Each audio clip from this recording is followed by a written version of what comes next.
The airport smelled like burned coffee and impatience when my son tugged my sleeve. "Dad," he whispered, breath shaking, "please don't leave me alone with them again." The world narrowed to his eyes, not crying, bracing. I knelt, smiled, because that's what fathers do when the ground is about to give way. "Why, son?" He leaned in like the walls were listening. "They lock the door. They say Mom knows. They say you won't believe me." I stood up without another word. I took his backpack from his shoulders and zipped it closed like a promise. I walked to the counter and canceled the tickets. All of them. My wife screamed my name like I'd pulled the fire alarm. Her family, her parents, her brother, froze in a practiced silence. "You're ruining everything," she shouted. I looked at her family, one by one, measured them. "I'm ending everything," I said. They left without us. 3 days in the sun, 3 days of selfies and cocktails and pretending I didn't exist. 3 days was all I needed. I used to believe in her family. Sunday dinners, loud laughter, a tribe that wrapped itself around my marriage and called it love. They babysat, they insisted, they pushed. I told myself it was generosity, not control. My son used to go quiet after visits, small things, flinching when doors closed, washing his hands too long. I blamed school. I blamed myself for working late.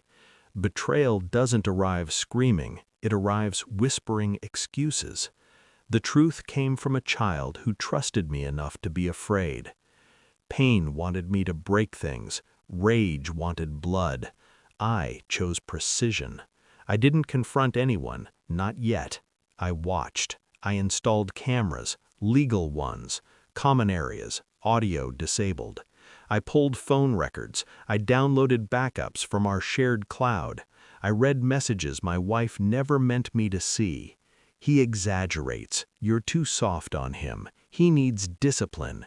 Your husband is never around." I spoke to a lawyer who didn't blink. I spoke to a therapist who listened. I spoke to a banker who helped me separate accounts quietly, efficiently, irreversibly. I documented everything. Dates, times, patterns. I slept 4 hours a night and never once raised my voice. By the time their plane landed, the story was already written. They just didn't know they were characters yet. They returned loud, sunburned, smug, dragging souvenirs through my house like trophies. I waited until dinner.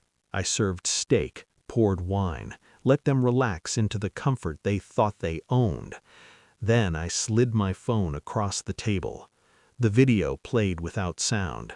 A locked door, my son standing small in the frame, my mother-in-law's hand on the knob. The timestamp burned red. My wife laughed once, sharp, fake. "This is ridiculous." I slid another phone. Messages, her words, her approval. Her face emptied.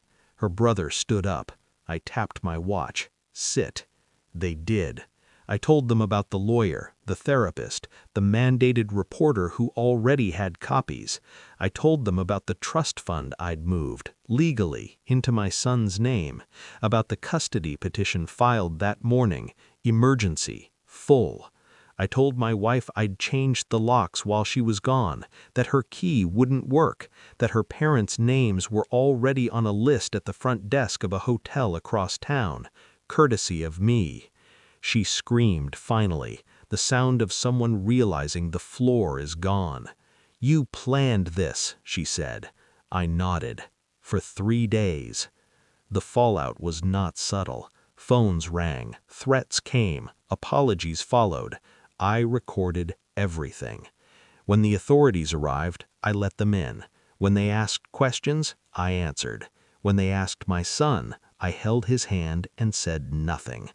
The screaming started when the cuffs clicked, when denial met evidence, when power changed hands. My wife didn't look at me as they led her away. She looked at her parents. They didn't save her. They couldn't. Justice doesn't shout, it documents. Now the house is quiet, the good kind. My son sleeps through the night. The locks stay open. The doors stay unlocked. Sometimes I replay that moment at the airport. The whisper, the choice. I didn't ruin anything.